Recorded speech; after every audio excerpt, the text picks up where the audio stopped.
I'm going to give a brief background and overview of the Battle of Guadalcanal, and then I'm going to turn it over to my good friend, Chief Johnny JonGordon, who spent 5 years on board the USS San Francisco. And we're going to talk about the battle overall, and we're going to talk about specifically a key part of that battle, the naval battle of Guadalcanal, between the 12th and the 14th of November of 1942. Part of our mission here is, our three action verbs are to commemorate, to educate, and to serve. And tonight we commemorate this Battle of Guadalcanal, but we also want to educate and keep the discussion going. It's every battle in military history has lessons, and that's kind of what we want to go back to here, to remember those, to honor those who served, and not forget those lessons. Before I talk about the Battle of Guadalcanal, I learned something interesting. Our members are wonderful at the Marines Memorial. One of our members was up fly fishing last week in Oregon. And while he was up there, he went into a used bookstore, and he brought this and he donated this book to the club. And I had never heard of it before. But Carolyn Mittinger was a Californian. She lived here in Burlingame. She also spent some time up in Stockton.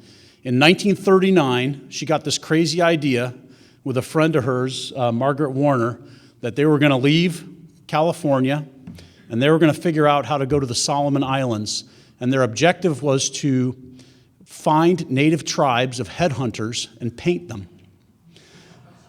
1939. I don't know many active duty Marines that want to go to the Solomon Islands and live among headhunters to paint them. It takes a certain amount of courage and gumption to pull off something like that. But not only did she do that, she wrote this book about the experience. And I didn't get a chance to read the whole thing. I only got it yesterday, but I paged through it. And I read her preface. She wrote the preface of this book on August the 18th, 1942, 11 days after the 1st Marine Division landed at Guadalcanal. And Guadalcanal is where she spent a lot of her time. Also Tulagi, Bougainville, all of those places that the Marines would land on in 1942. A young woman from California, Carolyn Mittinger, and her friend Margaret Warner were there in 1939. And that's kind of one of the stories. Whenever we go on a military adventure, my question is, did somebody in the Department of Defense or the War Department find her and get a debrief and try to find out what the hell we were getting into there, what kind of insects and other creatures we were going to face? But this will be in our library shortly. So that's how I wanted to start this in an unorthodox way. And I love the quote that I found in her book, in her preface. It said, "A woman's destiny, they say, is not fulfilled until she holds in her arms her own little book." And this was her project. I thought it was just a fascinating way to start a talk about Guadalcanal. So let's talk about the history for a minute. So on the 7th of December, 1941, we had Pearl Harbor. Not many people know that in February of 1942, the Japanese bombed Darwin, Australia. It was one of several bombing runs that they did against an Australian port city. But Australia was under attack by Japanese bombers. And that is one of the reasons that the U.S. Marines were moved to Australia and New Zealand to train, to fortify New Zealand. Battle of Coral Sea occurred in May. And again, the U.S. losses and the Japanese losses are up there, but these are key battles leading up to, the Japanese are still on the offensive during these battles. So the Battle of Midway, we're all familiar with. Again, the Japanese lose 4 aircraft carriers. That was a huge capital loss, and it was hard for them to regenerate that kind of industrial combat power. To build an aircraft carrier takes a long time. So that takes us then to August, and on August 7th, the Marines land more or less unopposed on Guadalcanal, and in one day they seize Henderson Field. The key terrain on Guadalcanal is the airfield, and I'll show you that in a minute. And then November 12th to 14th, the naval battle of Guadalcanal, which is what Chief Johnny's going to talk about in a minute. So there's kind of your timeline that I wanted to show you. This is the extent of the Japanese reach in 1942, and if you look at the red line, the Battle of Midway is up here. There's Pearl Harbor, Midway, and then Battle of Coral Sea down here. And I'm going to zoom in on another map and show you what this looks like. The Japanese conquest at the time had been quite extensive. Even up here, if you look at the Aleutian Islands, that was a whole nother campaign. We're looking off the coast of Alaska. up here. And Guadalcanal is this little piece of ground right down here. So how does this little tiny island that's 100 miles by 30 miles become such an important place? So as you look at this island, from there, if you talk about air power, airplanes from here, you're going to get into the range of Sydney, Australia, and some of the main cities. Darwin's kind of a small port. They'd already bombed that, but from here, you can really start to reach Australia, and remember, New Zealand is down here. So this operational reach, the Japanese took this for the oil, but certainly down here now they're moving into territorial conquest, and this becomes a key place for an air base and for logistics. So 110 miles by 30 miles, and just to orient you, really the key terrain here is the airfield. This is Henderson Field, named after a Marine aviator who was shot down. He was in a torpedo plane, went down with his plane in the Battle of Midway. He was a Marine major. This airfield was really the key terrain. The Marines landed here in this area. They came up and took this part of the ground. A lot of this other terrain is really unhospitable, really poor beaches. These are good beaches, and the Japanese mainly landed in these areas here. So the fights were mainly taking place on the ground here. We're talking about a 6-month battle. A lot of battles in World War II were pretty short and decisive. But at the time, again, we had not defeated the Japanese anywhere yet on a major scale. We had conducted the Doolittle raid. We had made some incursions. But this was the first battle where we were going up land, sea, and air against the Japanese. And it was a brutal fight. And the 1st Marine Division was at the brunt of it. As we look at, I like to explain things in terms of who, what, where, when, and why, so you get the background before I introduce our speaker. So we talked about what, this Guadalcanal. We talked about the location of it. Why are we doing that? Again, to deny the enemy use of that, to launch their aircraft, to also get a foothold for the U.S. forces, and to keep our lines of communication with Australia and New Zealand open. That was the why. Let's talk about the who a little bit, and I'm going to talk about the land piece, and I'm going to talk about the naval piece. General Hayakatake was the 17th Army commander of the Japanese, so he kind of spent some of his time up in Rabaul, which is where their headquarters was, and some of his time down on Guadalcanal. The Japanese were continuously trying to reinforce Guadalcanal with ground forces. They knew they had to take Henderson Field back. So for the Army commander, it was talking to, through his chain of command, Admiral Yamamoto, saying, I need more help, I need ground forces. So Admiral Yamamoto would order 7 transport ships filled up with Japanese soldiers, some of their best units, the Sendai Division being one of them, and they sent them down to Guadalcanal. Meanwhile, this airfield played havoc because within 2 weeks of having that airfield, we had a Marine squadron, an Army Air Corps squadron, and a U.S. Navy squadron of airplanes. Guadalcanal was a joint and combined effort. It really was Army and the Navy supporting the Marine Corps, which had the preponderance of forces, but also the Australian Navy was afloat with us, and we had Australian advisors and coast watchers on the ground with us. So when you talk about joint inter-service and combined services of other nations, this was it. So as the Japanese were trying to reinforce this island, our airplanes were wreaking havoc. So you had air battles where the Japanese fighters would come and try and take out our airplanes, and vice versa, and then both of us trying to land transport ships to unload supplies and men to keep this island. And that was really a 4-month battle, but it wasn't formally over until 6 months later. So we talked about the details there, but General Hayakatake, one of his classmates in the Japanese military academy was General Chiang Kai-shek. And I didn't know until recently that Chiang Kai-shek went to Japanese military academy, but they were classmates together. Most of his assignments were in schools. He wasn't really a good field commander. He commanded the signal school. He commanded basically their West Point in Hiroshima, their military academy. He was not really a gifted field commander. And when it came to tactics, we kind of know how the Japanese operated. They were straight up the middle and kind of bonsai charges, and it was just really predictable kind of tactics on the ground, what the Japanese were doing. Alexander Vandegrift, it was funny, I was reading some things about him. The book that is written, that General Myatt recommended to me, is called No Bended Knee. It's by General Merrill Twining.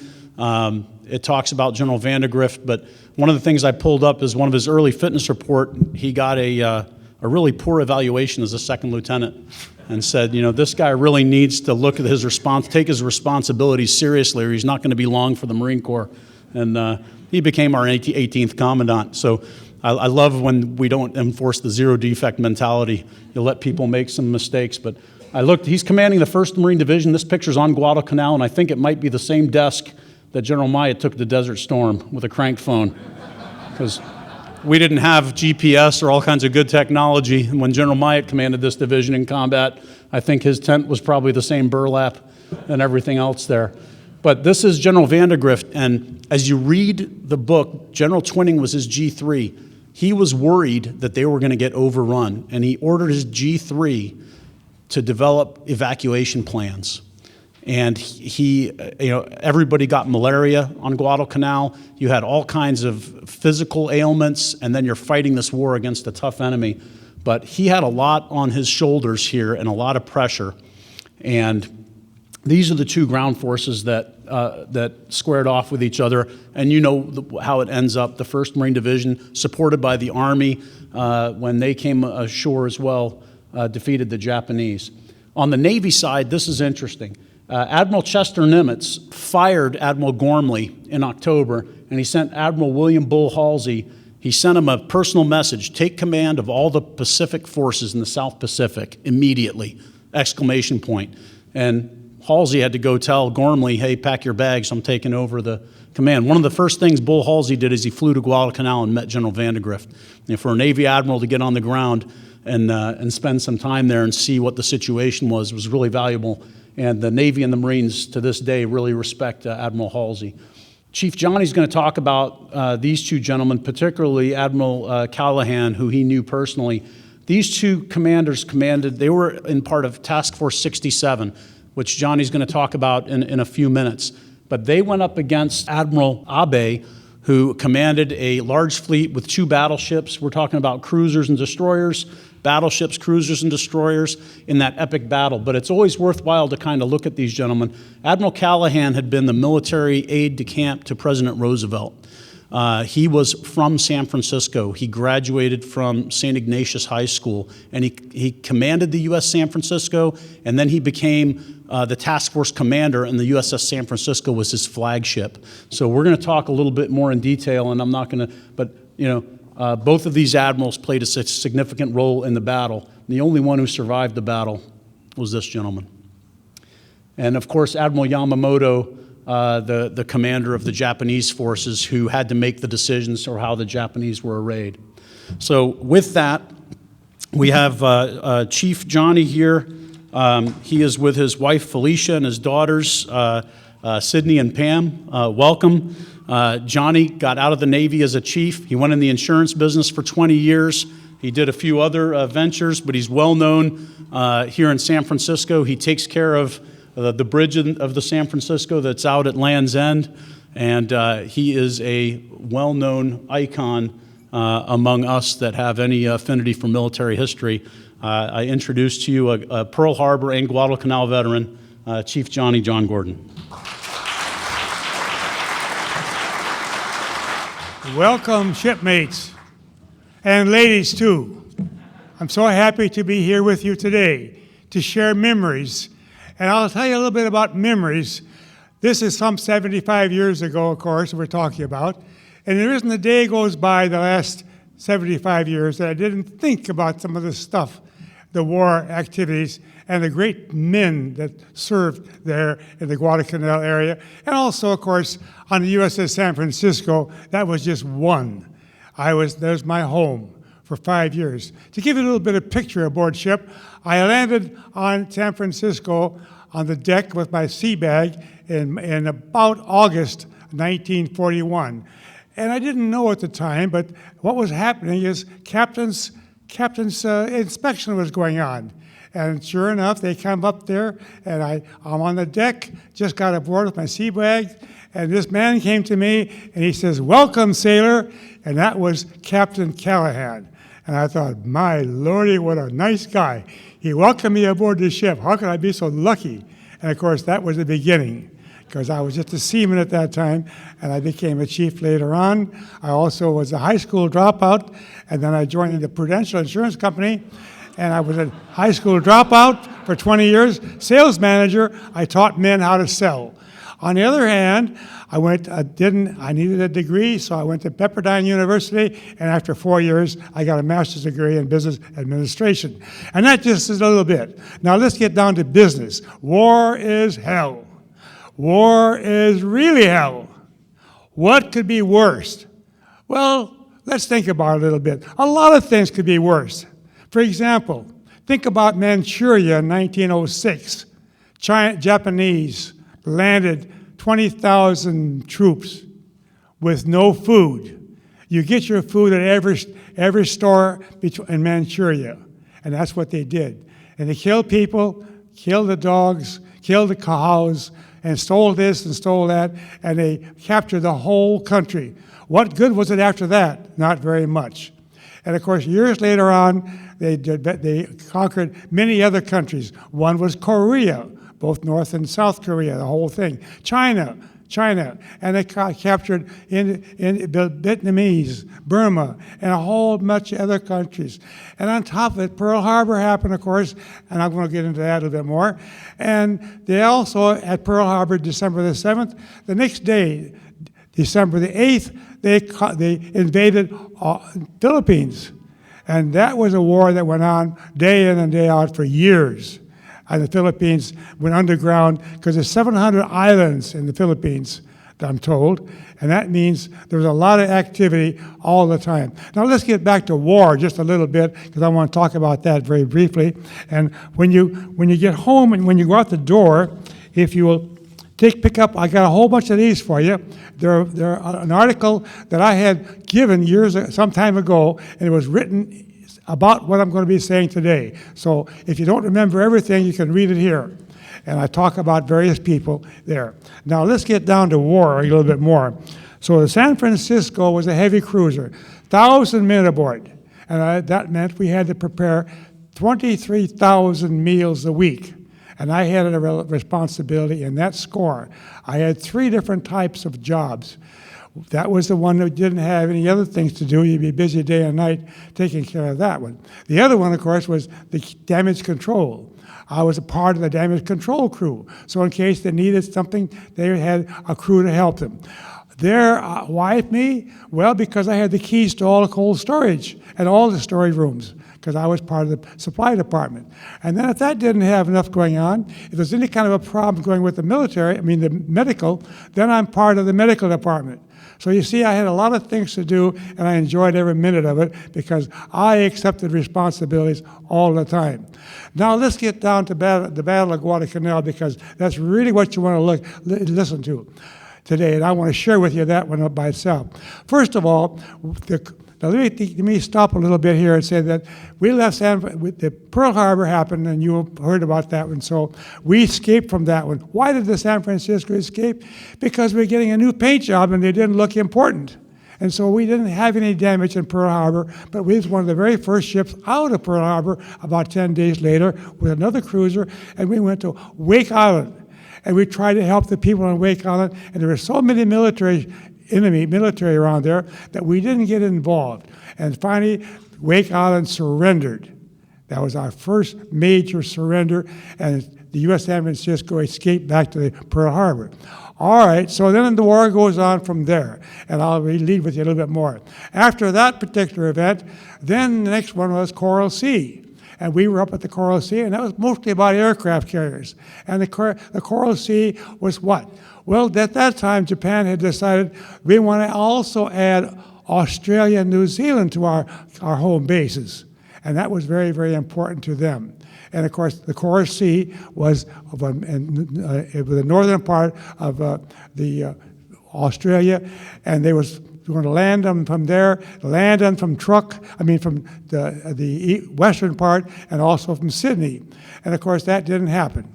Now let's get back to that just a little bit more. I'm skipping something here. I want to get back to Pearl Harbor for a minute. And I'm talking back to Pearl Harbor now. And then what happened there, of course, was Japan was very cruel to us at Pearl Harbor, and I watched the Arizona blow up. Because I saw the airplane fly by, I waved at the guy, he didn't wave back, he had his mind on what he was doing, and he slugged a torpedo into the Arizona, and the airplane behind him got another one. What happened in the Arizona? There's 1,200 men aboard. I could have been one of them very easily, but I was on the San Francisco, and that particular ship just rolled over, and when it did, the water rushed in because this was Sunday morning, and everybody had been to town that night having a good time, and they were all sleeping in because Sunday morning was normally a holiday. And so to escape from there is a very, very difficult thing to do. And so anyway, now what happened Pearl Harbor? Think of it this way. 3 years, 8 months, and 8 days later, Japan signed unconditional surrender. Wow. 3 months before that, Hitler committed suicide. Now, that's something that said, how did this all happen? In America, the women all went to work. And in America, we have airplanes being built, tanks, all kinds of needed war materials. My one sister, she worked in a factory building ammunition. Another one was here and there. Everybody was busy working. And now they produced 276,000 military airplanes in various places. Rosie the Riveter became very famous. Now I'm going to get a little personal. So when the war was over, I wound up in San Diego, and there I met a Rosie Riveter. My lordy sakes. What a nice, beautiful, beautiful gal. And so we later on got married. That was my first one. And her daughter, Sydney, is sitting right over here in the front street today. She was known as Rosie the Riveter, and she was also a model. She died very, very young in life, so we no longer have her here with us. Anyway, I bring that little personal debt up. Now then, we'll go back on to Guadalcanal, because that's really what we're here all about. How did the San Francisco, well, let me say it a little bit different. The San Francisco, with Admiral Callahan, he now was the commander. Why did he choose the San Francisco? Because it had quarters suitable for an admiral and his staff. And that was one of the reasons the San Francisco was the right one. On top of that, he was the captain of the San Francisco at Pearl Harbor. So he liked the San Francisco, and we aboard the ship all liked him. He was a very, very smart, nice, great man. Now, so there was, when this particular battle took place on November the 13th, but actually started on November the 12th, because as we moved back up from the southern section of the world where we were around Naomi, and we were being attacked. Airplanes, they wanted to stop us coming, and as a result, one of the airplanes crashed into the stern of our ship.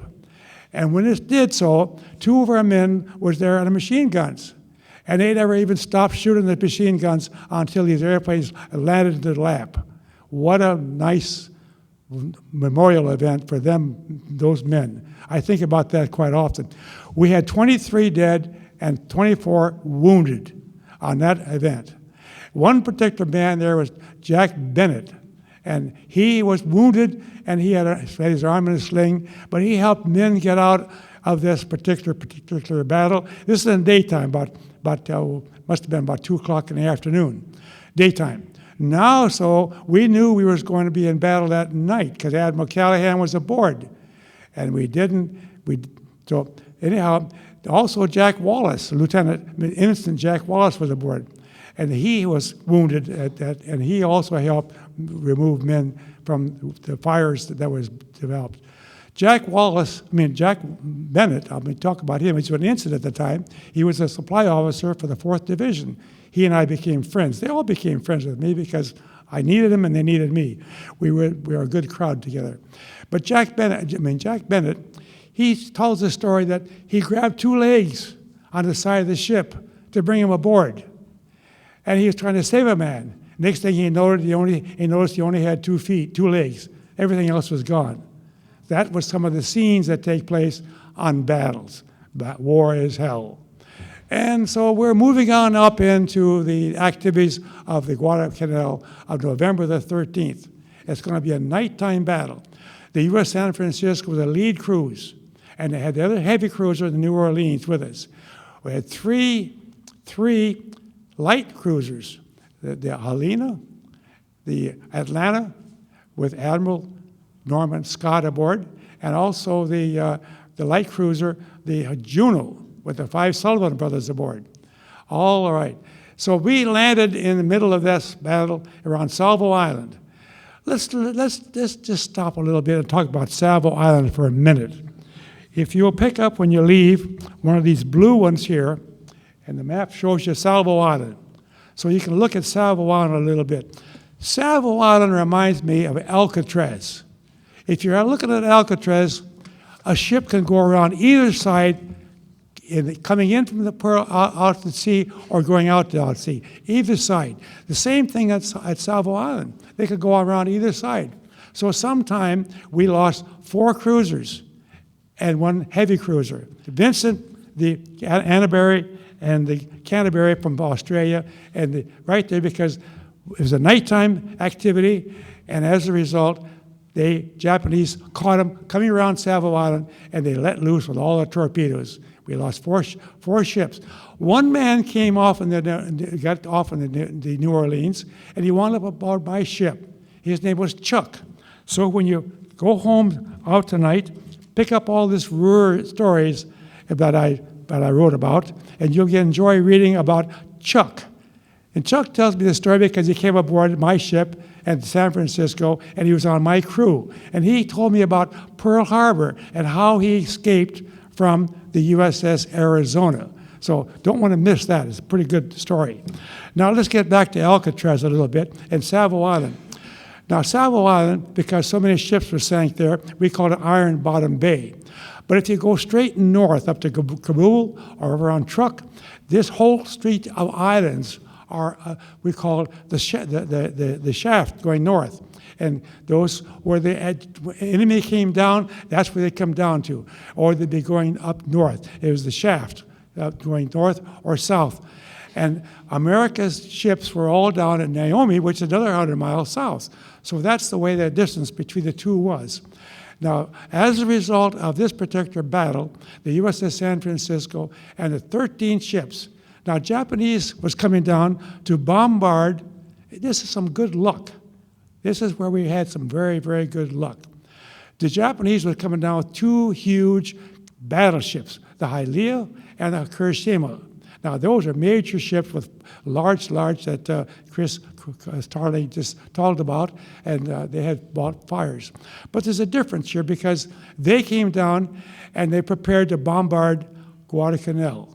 And the bombarding of Guadalcanal, behind them also was four ships with troops, ready to land another 20 or 30,000 troops at Guadalcanal. Now, this is what the program is all about. So we had these 2 battleships coming down in the middle of the night, 1 o'clock in the morning, and our ships, the 13 with Gallagher and Callahan, clashed together right in the middle. Now, what happens when you do that? You can't, it's a pitch black night, you can't see a ship in front of you. All of a sudden, they discovered that we were there, and they turned the searchlights on her. Admiral Callahan, that's our first target, and that's what it was. But let's go a little bit more. They were prepared to bombard Guadalcanal. That meant they had these 1,000-pound shells, and one big, they had lots of them. They could do it for 2 hours. And when the bombardment shell hit the ground, it explodes, and shrapnel goes in all directions. They can mow down trees. So they decided that they would use what they have in their trains because they didn't have time to go into armor piercing. If they had armor-piercing shells, they would have been able to sink the San Francisco with 1 slug. But no, we got the other ones. We got all the bombardment shells. And consequently, as a result of that, we had a lot of men wounded. A lot of men were wounded, a lot of men were killed. We had over 250 casualties in the middle of the night because of this clash of these ships together. Now, and that clashing come together, now then, what happens when this goes on? How do you live with men on different levels, You don't have any flashlight in your pocket. You're in dark out condition because you do not have lights. The San Francisco had been getting a lot of hits, and as a result, our communication system to other ships was dead and gone. And one slug came into the harbor and into the command center, and it killed Admiral Callahan. It also killed Case and Young. It also killed quite a number of other men. I'm going to go into that a little bit more. And so that is what happened in the middle of the night. Now, the battle kept on going on, and now if you have 250 men that are casualties, that means bodies are laying all over the place. Now my activities came active because I'm part of the medical department. And all of a sudden, 1 hour, down from 4 levels up, they carried 1 man down near my station where I was at the time, which is near the post office, and they laid him on this bench where you write post notes. And that was in front of the officers' quarters, you might say, the same deck. And so I talked to him to try to consult him a little bit. I didn't know who he was. And as a result, I discovered later on that was Captain Case and Young. And he went into the officers' quarters because the main room in there becomes an operating table with bright lights that they can use in emergencies. And so our doctor and 2 corpsmen was there for 2 hours trying to save his life. They were unsuccessful. Now that also meant, and this was the right thing to do, of course, that they had a lot of other men laying around all over the place that needed attention. So I remember one man I got a hold of, and he talked to me a little bit, and he says, he gave me this phone number, write it down. Very slowly, he gave me the numbers. He says, call my mother. I said, I'll do that right away. And he gave me the number again, and I wrote it down. I didn't write it down. It's in dark. I didn't have a pencil in my hand. But I didn't want to tell him that. 10 minutes later, he died. That's the way people happen in this area. Now then, afterwards, in the morning, comes another situation. We have been going, the command center had been shot out. Everybody in there was killed. In a command center like this, you have 2 very, very important men besides the captain and the gunnery officers and so on, and the admiral. But they were all dead. But they had one man that was the chief quartermaster. He's at the wheel, telling them where the ship's going to go. And he too was shot. But they have a second one with him also because he's a young kid that makes the notes to make sure that they get the right orders to go left, go right, go here, go there in the middle of the night. So the quartermaster is there to have someone to help him not to make a mistake. Well, the minute that this particular chief quartermaster was killed, what do you think the kid did? He grabbed the wheel. His name was Floyd Rogers. I'll never forget him, Floyd Rogers. You can read about him when you read about this. Floyd Rogers, a young kid, 20 years old. He was a third-class quartermaster. That meant he was brand new at that game. All of a sudden, he's looking around there, and the ship is in the black dark, islands all around. He didn't know what to do. He slowed it down as best he could. He put it in circles. About that time, Jack Bennett, he was busy putting out the fires down on the main deck with Reinhard Kipler. And he was his first-class division officer. And he was a boatswain mate. Anyway, Reinhard Kipler died because he got a wound in his leg, and while he's putting out fires, he just passed away and died. That bothered Jack Bennett a great deal all of his life. But then he came up, he said, looked around, and at 2 o'clock in the morning, or there about 3 o'clock, the ship is going in circles. That doesn't look right. So he dashes up 4 decks to the command center. And here's bodies laying all over the floor, and Roger on the wheel, petrified, doesn't know what to do. Nobody tells him what to do. He doesn't have an officer around, and Floyd Rogers was almost insane, but he did the best he could. And Jack Bennett looked over, and way, way away, could see a little flicker of light. But we couldn't flicker back, but a flicker of light way over there. Now, was that a Japanese ship or an American ship? Well, let me tell you the story because this is a pretty good one. Anyway, Jack grabbed a flashlight, a 5-cylinder flashlight on the wall, and he aimed it at that ship way over there, a long ways away. And he flicked it out, and he flicked it, CA-38. That's our number, the USS San Francisco, Cruiser A-38. CA-38, CA-38, CA-38, CA-38. All of a sudden, they answered back. It's the Helena.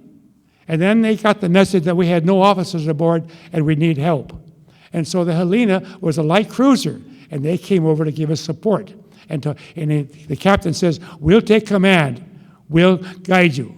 And so that's how we got help. Now that then saved poor Floyd Rogers. And Jack Bennett used to come to all of our memorial meetings, and after the war was over, and one day we talked about Floyd Rogers. And he said, well, poor Floyd Rogers had a mental breakdown and never got over this battle of Guadalcanal. Consequently, what happened was he went up into northern Oregon, and he lived in a little shack with a big fenced-in area, and he had huge dogs out there to protect him. He lived a lonely life until he died some years later. He didn't get any recognition for this. Nobody would tell Halsey about it because they didn't want Halsey to know, Admiral Halsey, to know that, doggone it, this ship didn't have any command for an hour and a half or 2 hours. We had some kid on the wheel doing the best he could. At least he should have got a thank you. He didn't get anything. Jack Bennett was very, very upset by this. Jack Bennett was a very, very fine man, and we became very good friends. Let me talk a little bit about Jack Bennett because that's just the beginning of Jack Bennett's life. And you're going to read about him in this one here. It's a copy of a report. In 1995, he came down to San Francisco and he left writings of the time that he was there at the memorial event right here at Land's End. But let's go back to Jack just a little bit. Jack Bennett, he always wanted to be a submariner. And I did too. I thought that'd be great. I should be on the submarines. And I applied for submarine, but I didn't get it. They just said, you're too busy doing what you're doing. Now stay here. But he was an officer. And so after the Battle of Guadalcanal, the San Francisco winds up in San Francisco, the USS ship I'm talking about. We wound up in downtown San Francisco, and now as a result of that, we lost about half of our crew because most of them transferred to other ships, and half of them was killed and wounded, and so on. So consequently, we took on half a new crew. Now the crew was 1,000 men, so that means this crowd here is a small batch compared to the men aboard the U.S. San Francisco in battle scenes. But anyway, he wound up over in Guam area on a submarine as a second in command, number 2 in command. And then he learned all about submarines. And now I have to tell you an interesting story.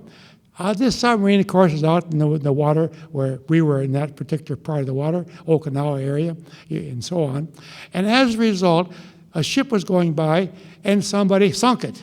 And a lot of men were in the water. Great number of men was in the water. And the submarine came along, and the rules in the submarine is you never pick up a man that's in the water. That's the duty of the destroyers or another ship. You cannot bring them aboard. Well, Jack talked to the captain. He said, let's make an exception to this one. I want to do it. And so he talked the captain of this ship to do it. And what happened, Jack put a big rope around his waist, he dove in the water, and the captain, the boatswain mate, did the same thing. So both of them went in the water, and they rescued 22 men. And they've had to push them back up the side of the submarine in order for them to get aboard. It was a very difficult thing to do, but it took 2 men to do it. And as a result, the story goes on. They had 22 men. And now I'll tell you the other part of the story, because Jack told me the story. He says, you know, some years later, and these men all came from Australia, the coast out there, the western coast of Australia. And he said, they invited me to come to a memorial event. And so I did. And when I went to the memorial event there in Australia, I met the children of all these 22 men that I saved. He says, that's the first time in my life I had tears. It was so touching to me. And that's the kind of man Jack Bennett was. So Jack Bennett was a great officer. We had a lot of great officers. That's what made the military what it is today. And I'm very, very proud to be part of them and helping them in their life. So I'll conclude here and say thank you so much for your good attention. I'm so happy to be here and to share memories. God bless America.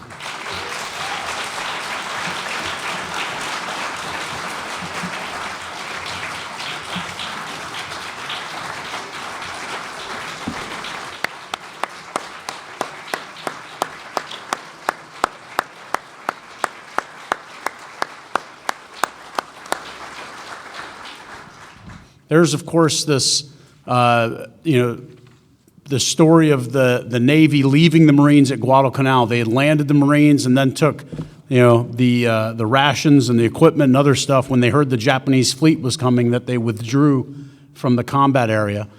And, that was, as a young lieutenant, I would hear that myth too, as we would have our inter-service rivalry, and that was something.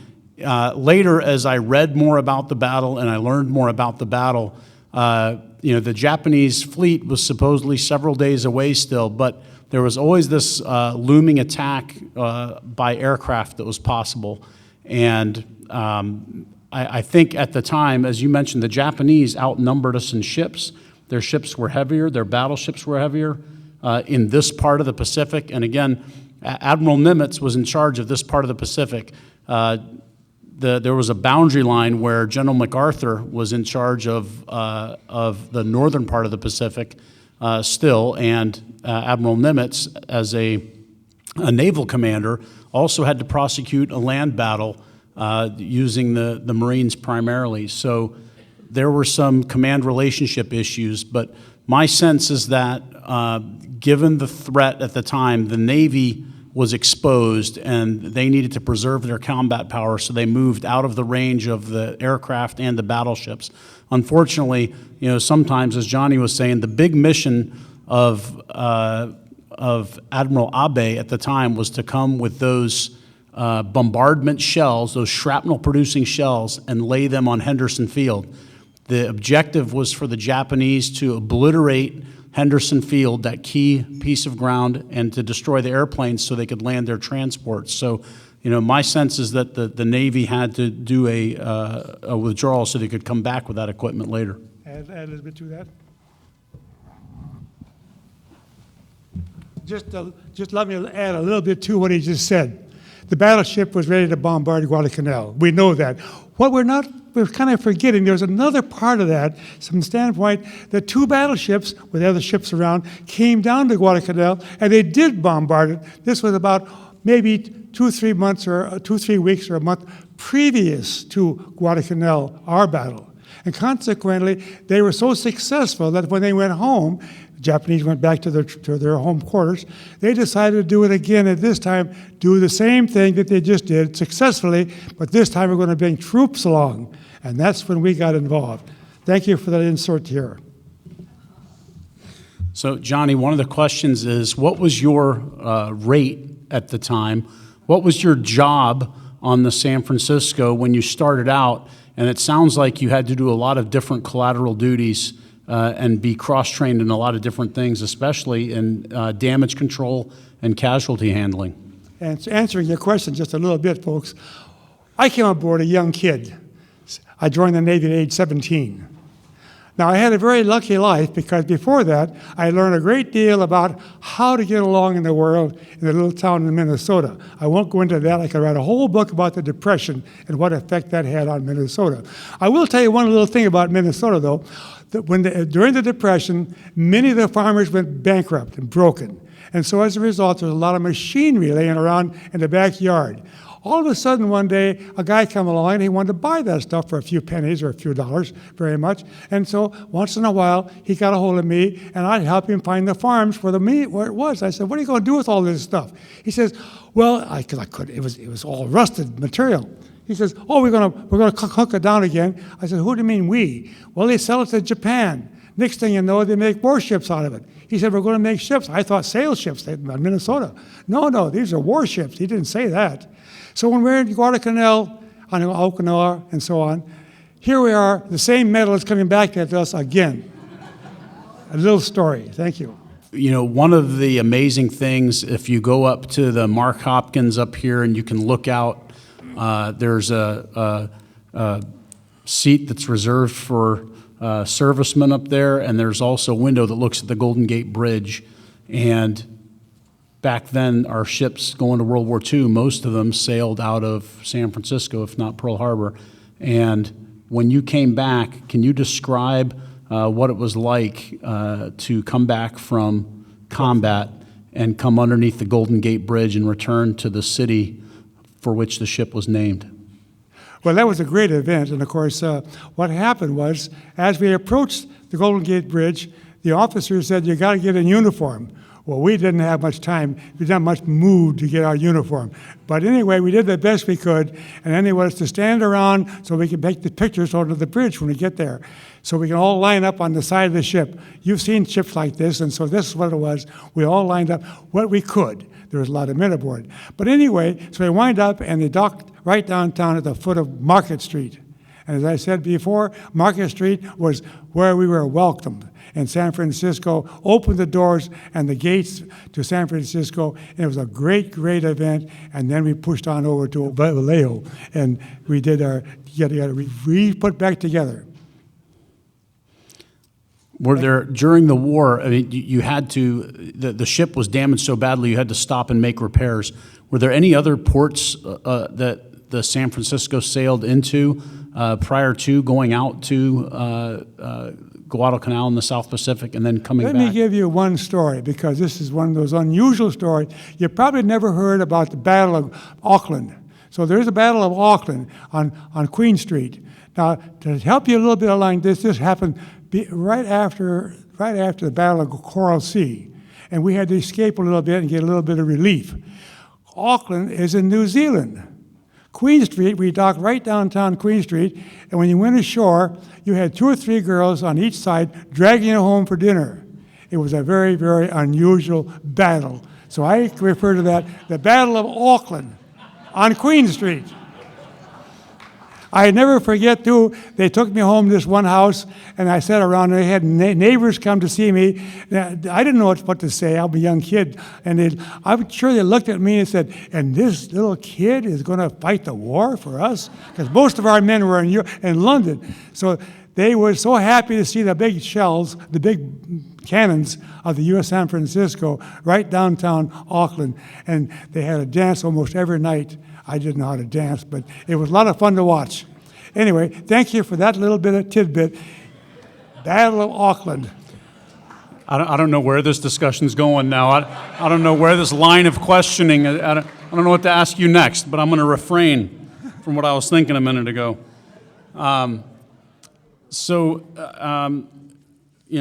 other thing I was going to ask you, you worked in supply. You worked especially in the food supply and the mess decks, and at one point you talked about when we were talking personally about refrigeration. What was it like to supply a ship like that at that time? The technology being what it was, to equip it and to be able to operate. Let's help you a little bit. I'll go back to Minnesota. I worked for part-time on and off. I wasn't going to school in a butcher shop. I made tons and tons and tons of hamburger. So I had a little bit of meat experience. So consequently, when I went aboard to San Francisco, they gave me the key to cold storage because they thought I'd know what I'm doing there. The thing that was wrong with that, this is the one thing that was in San Francisco was not prepared for. The cold storage rooms were not big enough to hold enough food. You see, they planned that the San Francisco could always go someplace and find a safe way to get some food along the way. They didn't do it out there in the middle of the ocean. You had to get it when it came. Sometimes it didn't come for a while. And our cold storage room was never really big enough.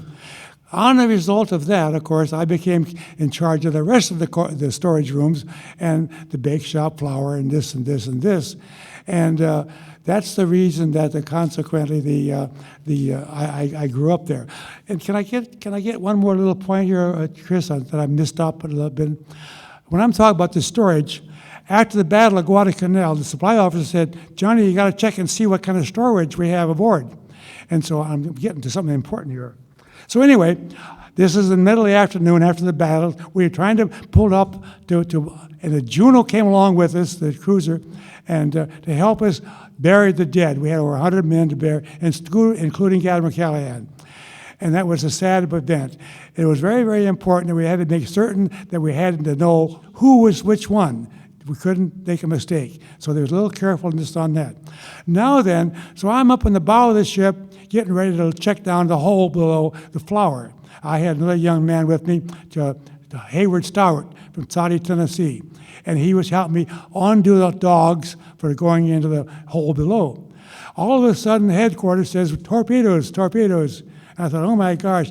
And I looked out over the water, and there in front of my feet, about 20 yards out, a torpedo went flying by in the front. Good Lord Almighty. And then the third one was coming, and the third one was aimed right at the San Francisco, and the San Francisco was literally parked. It couldn't maneuver out of the way. And so they expected that is going to be disastrous. Well, what happened, I didn't know that torpedoes, they'll go in a straight line, but they also go up and down. They're adjusting. So when it came to San Francisco, God bless it, it moved down under the ship and came back the other side. And it plowed into the Juno, right into their magazine. And the Juno exploded straight out of the water, and I watched it. And junk came flying off on that onto our ship. It did hit one man. Therein was the 5 Sullivan brothers and 650 other men killed in that 1 minute. And that's how that all happened. So when you think of the Sullivan brothers, the 5 of them, Waterloo Highway, they were aboard that ship. And there's another little part of this too. When they first started, they come across their medical officer from the Juno came over to help us with all the wounded we had, and 3 corpsmen came along with them. They all bitched about it. They didn't want to come on San Francisco. They wanted to stay where they were. But I tell you what, when the Juno blew up, they turned around and they must have fainted, because they still think about watching that ship that they just got off blow up and that ship blew up right out of the water, and that tipped over, it sank. Anyway, thank you for that extra moment. So last question. So if you go down to our lobby, the bell of the USS San Francisco is in our lobby right in front of our reception desk. If you haven't seen it, stop by on the way out. You had something to do with helping us find that, because it was missing for about 50 years. And there was a little custody piece that went on with that. There was a little bit of a fight over that bell. And that bell was taken off to San Francisco because I had a little article from a shipmate, that the reunions from Philadelphia, where the ship was decommissioned. They took the bell off and they gave it to the crew of the U.S. San Francisco that was there. And they were coming out to San Francisco for the reunion where we have every year. And consequently, they left the dark bell sitting right there. And it wound up in the San Francisco Museum. Yeah. That's where it was. So been there for years and years and years. I had lunch one day, with a Naval Order crowd, and I talked to a man named Bob Combs, C-O-M-B-S, and I talked to him about the bell. I said, but now it's got to be melted down and somebody used it for iron. And he says, no, I know where the bell is. I said, oh my gosh, tell me where it is. He says, it's in the museum down here in San Francisco at Fisherman's Wharf area. So I went down there in the basement in the corner there, it's set.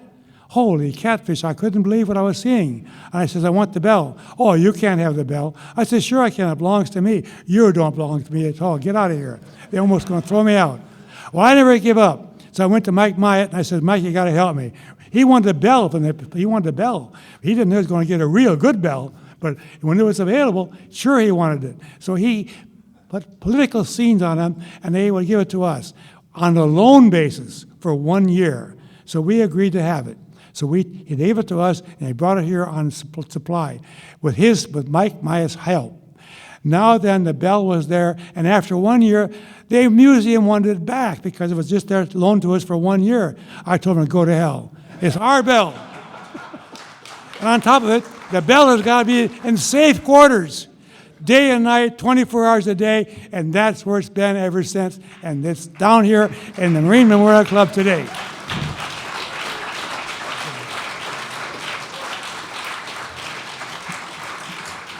So if this place is good enough for the bell, it's good enough for you to stay overnight and be a member of the Marines Memorial Club. A couple last things. One is Iron Bottom Sound. Henderson Field is here, and you can just see the Japanese and the American casualties here. Over 5,000 U.S. sailors lost their lives in this battle. The Navy took a much larger hit in the Battle of Guadalcanal. The Marine Corps also, and the Army units assigned to the Marine Corps took their share of casualties as well. But it remains a hallowed ground in the terms of the U.S. military, as this Iron Bottom Sound in Guadalcanal. At the beginning of the battle, Admiral Mikawa talked about night fighting. The Japanese considered themselves the best land fighters in the world. That was disproved by when the Marines went up against the Sendai Division at Guadalcanal and defeated them soundly. And they also consider themselves very, very good at night fighting aboard ship. But the U.S. Navy proved that also to be false at the time. And when Bull Halsey took command of the South Pacific, really morale went up in all the services, and he really, summarized everything here. Guadalcanal was that point where the Japanese offensive stopped, and they turned and played defense for the rest of World War II. Before Guadalcanal, the enemy advanced at his pleasure. After Guadalcanal, the enemy retreated at ours. That was his quote, and that was the strategic value of the Battle of Guadalcanal. 1 second. Admiral Halsey, an announcement that I heard, I never will forget it. He says, I will give half of the Pacific to the Japanese. They have the bottom half, I keep the top half.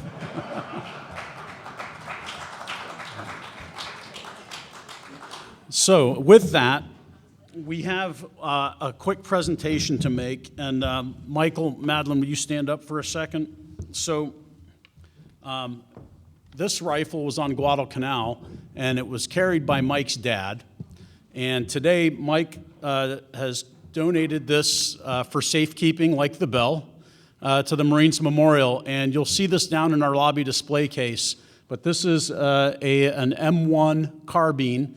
And near the end of the battle is when they started to field these. They brought a shipload of these in, because before that we were carrying the 03 Springfield rifles. But this is a gift. And the interesting fact about Mike is that his dad was on Guadalcanal. His name was Robley D. Madland, and he was a Navy corpsman and a native, one of the Indians that Carolyn Mittinger was drawing or painting was a mail runner, because we used some of the population there to run mail. Brought his dad a letter, and his dad opened the letter, and in that letter he learned that he had a son born shortly after he had left. And to his dad, it was a surprise. And Mike's got a picture that one of the Marines on Guadalcanal put together a makeshift frame and hammered and carved in his name in there. But here's a corpsman on Guadalcanal learning of his newborn son from one of the natives who was running mail back and forth.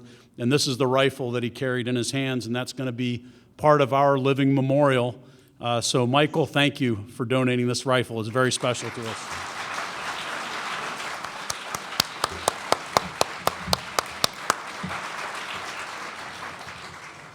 I love that bottom of that. It was a surprise. So also in 1992, August 17th, the U.S. Post Office issued a Guadalcanal postage stamp. And it's kind of a rare stamp nowadays. You can still get it on some of the websites.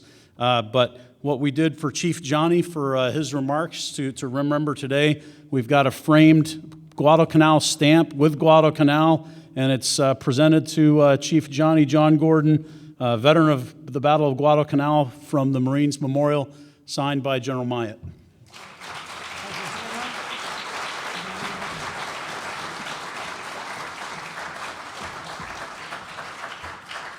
I thank you, Colonel. And I have a surprise for him, too. I have a plank owner certificate of the USS San Francisco with his name on. He is now part of the USS San Francisco forever. All right, thank you, Johnny.